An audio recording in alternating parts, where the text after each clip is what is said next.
Как може да завърши една разходка през подземните тунели? Как изглежда аварийно кацане във вода от кабината на самолет и как да се борим с голяма акула? Ако не бяха камерите GoPro, нямаше да можем да видим това с очите си, но благодарение на технологиите всичко е възможно. В това видео ще ви покажа най-страшните и необичайни случаи, заснети на GoPro. Това трябва да се види.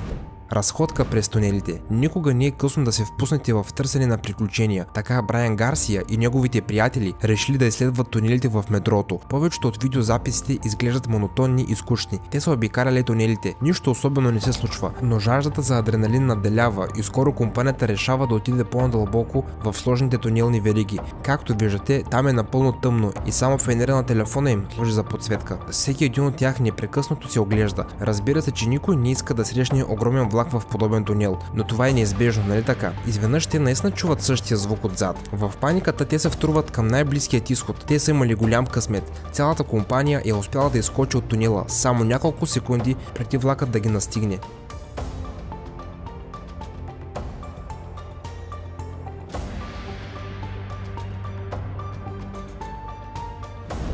Странно същество.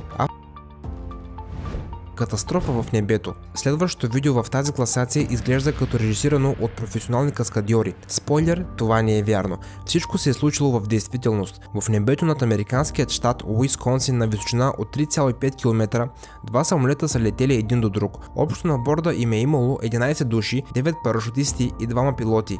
Нищо необичайно, обикновен полет. Всичко е било наред, докато двата самолета не са се доближили твърде много един до друг. Имало е сблъсък. Един от самолетите почти моментално е загубил крилото си и се е разбил.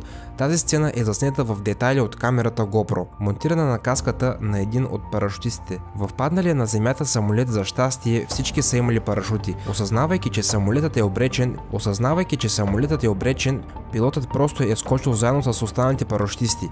Въпреки опасността, парашутистите от втория самолет също са предпочели да скочат, въпреки че техният самолет не е бил толкова повреден и пилотът е успял да го приземи безопасно в полето. За щастие, никой от 11-те участници не е пострадал. Камерите GoPro перфектно лавят не само това, което се случва на небето, но и това, което се случва под водата, а там може да се случи всичко. Например, акула може да плува точно до вас. Останете с мен до края на видеоклипа, за да разберете как е завършила срещата на водолаз с истинска голяма бяла акула, както и други плашещи и редки кадри, заснети с помощта на GoPro. Муркането край бреговете на Южна Африка е опасно. Йохан Папгайдер, авторът на следващото видео, също е знаел това. Момчето е решило да отиде на подводен риболов, въоръжен само с харпун и вярна GoPro екшън камера. Само няколко минути след гмуркането Йохан е осъзнал, че не е сам и нещата вървят на зле. От дълбините се е появила огромна бяла акула, която явно се е заинтересувала от водолаза. Акулата не е бързала да атакува, явно се е страхувала от харпуна. Оплашеният Йохан е изплувал на повърхността и се е опитал да повика помощ, но когато отново се е потопил във водата, разбира се, че акулата вече е изчезнала. Той е успял да се защити от акулата, докато не са пристигнали неговите приятели за помощ.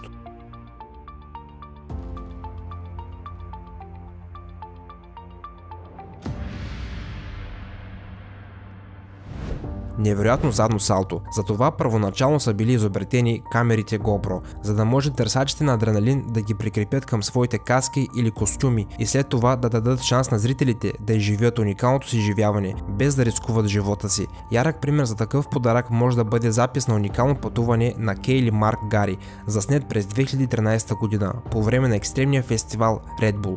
За Кейли потенциално опасно каране по скалисти и златини не е било достатъчно забавно. Момчето е решило да направи задно салто точно когато е карал по огромните скали. За щастие, скоро е бил намерен подходящ трамплин за това. Не е известно какво би решило момчето, ако не беше намерило достойна задача за себе си. Публиката е оценила риска. Кацане във вода. На 11 декември 2013 година малък пътнически самолет извършвал редовен полет между два тропически острова. За много от тези на борда това не е било нищо повече от пътуване, но полетът е бил внезапно прекъснат. 2 минути след излитането двигателите са отказали. Пилотите е трябвало да обявят аварийно кацане във водата. Записите от самолетната кабина са запазени от един от пътниците. Най-интересното е, че нито той, нито останалите не изпадат в паника. И всички наоколо са били спокойни и са облекли жилетките си, чакайки сблъсъка с водата. Имам чувството, че тези хора са правили това повече от веднъж. Очевидно, кацането във вода в този регион наистина не е толкова рядко. Няколко минути по-късно бедстващите са прибрани от корабите на бреговата охрана. Гледайки клиповете, направени от феновете на планинското колоездене, ние също искаме да отидем до заснежените върхове и да изпробваме силата и ловкостта си в най-суровите условия. Първо обаче трябва да вземем предвид всички рискови фактори. Оказва се, че по планинските склонове може да очаквате не само свлачища, но и още изненади. Това видео е заснето от група, която е решила да покори склоновете на легендарния Тибет. Това е началото на пътя и маршрутът не е изглеждал много труден. Въпреки това, на една от планинските пътеки авторът на това видео внезапно среща ето това. Животното очевидно е неспокойно и е готово да се нахвърли върху човека. Единственото, което го спасява, е, че човекът на време поставя своето колело между себе си и животното. Не е известно защо гигантското животно дори е спрял от толкова крехка бариера. Скоро обаче е станало ясно. Животното се е страхувало от човека, не по-малко отколкото човека от животното. В резултат на това всичко се е нормализирало. Неочакван сблъсък. Понякога искреното желание за помощ води до най-неочаквани резултати. Човекът заснел това видео е намерил странен капан в заснеженото поле, в което е паднало малко лошче. Съдейки по неговите уши, това животно отдавна е наблюдавано от местното горско стопанство. Така или иначе, след тържественото освобождаване, животното не е бързало да тръгне. Вместо да избяга в гората, той се е обърнал и е нападнал своя спасител. Ако ви се струва, че малко лошче не може да навреди на човек, тогава грешите. За щастие, разгневеното лошче бързо се е уморило и авторът на видеото не е пострадал по никакъв начин. Страхували ли сте се някога да се качите на тясно място и да се забиете там? Но някой го смята за забавление. В това видео Боб Джонсън и неговите приятели изследват отдалечените кътчета на един от най-големите пещерни комплекси в Великобритания. За да продължат пътуването си, всички те е трябвало да преодолеят тесен каменен тунел. Боб е бил вторият във веригата и най-едрият в компанията. Той е бил този, който нямал късмет. Човекът е заседнал. Първоначално останалата част от групата е сметнала тази ситуация за изключително смешна и са се подигравали с Боб дълго време. За щастие всичко е завършило добре. Боб е успял да се измъкне. Групата веднага е продължила проучването си, като са поели по друг маршрут.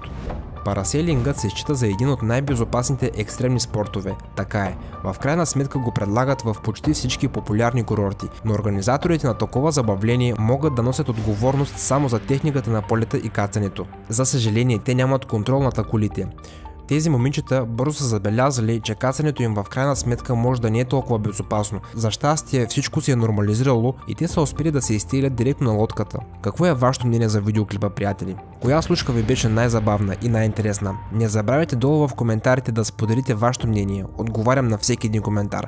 Аз бях Айхан Инфая, приятели. Ако видеоклипът ви е харесал, не забравяйте един лайк, един коментар и абониране с камбанка. Именно по този начин вие ще получавате уведомления за всеки един качен клип от мен. Очаквайте съвсем скоро много нови интересни видеоклипове. Чао, приятели, и до скоро!